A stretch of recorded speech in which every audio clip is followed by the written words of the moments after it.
السلام عليكم ورحمة الله وبركاته. كم جرتنا بليوانكي يا نجا قبضو جرتو.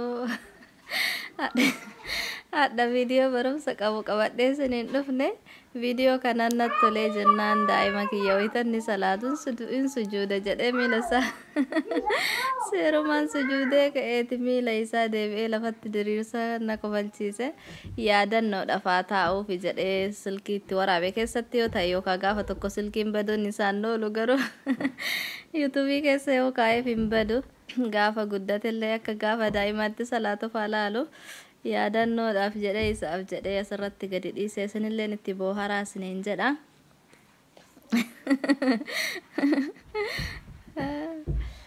Akkanatti leenjii jira miila isaaf jalaa gadi dhiisee firrumaa rafa lafarran sujuuda jedhe. Maashaallah itti booharaa isiniin jedha.